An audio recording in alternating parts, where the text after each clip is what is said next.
ഇവിടെ നമ്മൾ കണ്ടത് ഒരു സെക്കൻഡിൻ്റെ ഉള്ളിൽ പെട്ടെന്ന് വന്ന ഒരു ആക്രമണയുടെ നേരെ ഒരു 2-3 അറ്റാക്ക് ചെയ്യുന്ന ഒരു രീതിയാണ് കണ്ടത്. അത് വളരെ വേഗത്തിൽ ചെയ്ത് കാണിക്കും. ഇതിനും വേഗത്തിൽ ചെയ്യാം.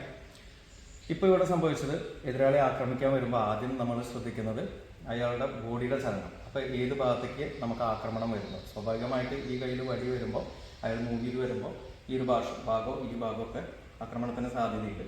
അപ്പോൾ ആക്രമിക്കാൻ വരുന്നു. ആദ്യത്തെ ഒരു ഭാഗം നമ്മളതൊന്ന് ഒഴിഞ്ഞു മാറുന്നു. രണ്ടാമത്തെ ഒരു ഭാഗം ഇത് ഈ കൈയിൻ്റെ ഈ പോർഷൻ വെച്ചിട്ട് അറ്റാക്ക് ചെയ്യണം. അപ്പോൾ വടി തെറിച്ച് പോകണം. മൂന്നാമത്തേൽ ഇതിങ്ങനെ വെച്ച് ഈ കൈത്തണ്ടുകൊണ്ട് തള്ളുമ്പോൾ ഈ ജോയിൻറ്റ് ഇതിവിടെ പൊട്ടാൻ സാധ്യത കൂടുതലാണ്. അടുത്തതിലാണ് ആക്രമണം കക്ഷമർമ്മം. ഇവിടെ ഇതിൻ്റെ ഉള്ളിലേക്ക് വിരൽ കയറ്റി ഇവിടെ ഈ പോയിന്റിലേക്ക് പിടിക്കണം. അല്ലേ? നെക്സ്റ്റ് ഇതുമ്മൽ ചവിട്ടി പിടിച്ച് ഇവിടെ നിന്ന് കഴുത്ത് തള്ളിക്കൊടുത്ത് അടുത്തതിൽ 2 കൈപ്പത്തിയും തുറന്ന് നെഞ്ചിൽ ശ്വാസകോശത്തിൻ്റെ അവിടെ പുറത്തായിട്ട് ആഞ്ഞടിച്ച്. ഇനിയാണ് വളരെ ശ്രദ്ധിക്കേണ്ട ഒരു കാര്യം, ഇവിടെ ഈ ചവിട്ടി പിടിച്ച ഭാഗം ശ്രദ്ധിക്കാം. ഇയാളെ ഇവിടുന്ന് തള്ളിയിടുന്നതോട് കൂടിയിട്ട് ഈ ഫൂട്ട് അമർത്തി ചവിട്ടി പിടിച്ച് കഴിഞ്ഞാൽ ഇത് ഡിസ്ലൊക്കേറ്റഡ് ആയിട്ട് അയാൾക്ക് എണീക്കാൻ പറ്റാത്ത ഒരവസ്ഥയിലേക്ക് വരും. എല്ലാവർക്കും സ്വാഭാവികമായിട്ട് ചില സംശയങ്ങളുണ്ടാവാം. അതായത് ഇത്രയും നേരത്തെ ആക്രമണങ്ങളോ കാര്യങ്ങളൊക്കെ ചെയ്യണ സമയത്ത് ഒരാൾ അതിനു വേണ്ടി നിന്ന് തരുമോ, അല്ലെങ്കിൽ നമ്മൾക്ക് ഇത്രയും അറ്റാക്കൊക്കെ ഒരു സമയം ചെയ്യാൻ പറ്റുമോ, അല്ലെങ്കിൽ ഇത്രയും കാര്യങ്ങൾ ചെയ്യേണ്ട ആവശ്യം എന്താ, അങ്ങനെ കുറേ സംശയങ്ങൾ ഉണ്ടാവാം, സ്വാഭാവികമാണ്.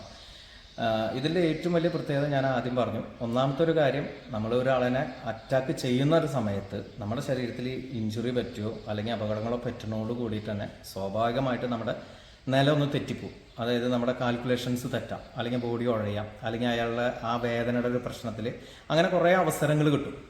ഇനി രണ്ടാമത് ഏറ്റവും പ്രത്യേകത, ആ ഒരു എതിരാളി തീരെ ചിന്തിക്കുന്നതിനും വേഗത്തിൽ നമുക്ക് ചെയ്യാൻ സാധിച്ചെങ്കിൽ മാത്രമാണ് ഈ ആക്രമണങ്ങളായാലും ലോക്കുകളാണെങ്കിലും അല്ലെങ്കിൽ ഏത് വിദ്യയും നമുക്ക് ഉപയോഗിക്കാൻ പറ്റുള്ളൂ. അത് ഏത് ഗെയിമിലാണെങ്കിലും ഏത് മാർഷൽ ആർട്സിലാണെങ്കിലും. അപ്പോൾ ഇവിടുത്തെ ഒരു പ്രത്യേകത ഇത്രയാണ്, നിരന്തരം പരിശീലിച്ചുകൊണ്ടിരിക്കുന്നത് ആരോ, ഒരേ വിദ്യ 100 പേര് പഠിക്കാം, പക്ഷെ നിരന്തരം പരിശീലിക്കുന്നത് ആരാണോ അവരുടെ വിദ്യയാണ് ഉപയോഗപ്പെടുക. അതുമാത്രമല്ല, ആ സമയത്ത് ചെയ്യുന്ന നമ്മുടെ യുക്തിയും കൂടി വലിയൊരു കാര്യമാണ്. കളരിയിലെ ഏറ്റവും ഇമ്പോർട്ടൻ്റ് ആയിട്ടുള്ള ഒരു കാര്യം എന്ന് പറയുന്നത്, ഒരു കാര്യം പഠിക്കാൻ നമുക്ക് വളരെ എളുപ്പമാണ്, പഠിച്ചെടുക്കാൻ വളരെ സുഖമാണ്. പക്ഷെ നിരന്തരമായി പരിശീലിച്ച് അതായത് നമ്മുടെ ശരീരത്തിൽ നടക്കുന്ന റിഫ്ലക്സ് ആക്ഷൻ, അത് ഈ നമ്മൾ പരിശീലിച്ച കാര്യങ്ങൾ അതിലേക്ക് ലയിക്കണം.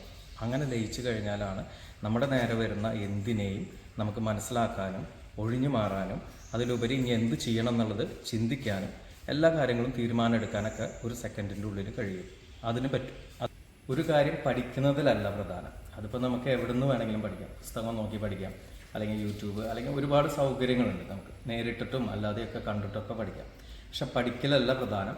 ആ പഠിച്ചത് എന്താണെന്നുണ്ടെങ്കിലും അത് കൃത്യമായിട്ട് പരിശീലിച്ചു കൊണ്ടിരിക്കണം. അപ്പോൾ അതിലേക്ക് എല്ലാവരും അതിനു വേണ്ടിയിട്ട് ട്രൈ ചെയ്യാം. പിന്നെ ഇത്തരം കാര്യങ്ങൾ പെട്ടെന്ന് ഒരു ഗുരുമുഖത്തൊന്നല്ലാതെ നിങ്ങൾ പരിശീലിച്ച് നോക്കണത് അപകടങ്ങൾ വരുത്തി വയ്ക്കും. അപ്പോൾ അതും കൂടി ശ്രദ്ധിക്കുക. ഇതാരും ഇമിറ്റേറ്റ് ചെയ്ത് ചെയ്യേണ്ടെന്നാണ് എൻ്റെ അഭിപ്രായം. പതുക്കെ പരിശീലിച്ച് ഇതിലേക്ക് വരിക. നമസ്കാരം.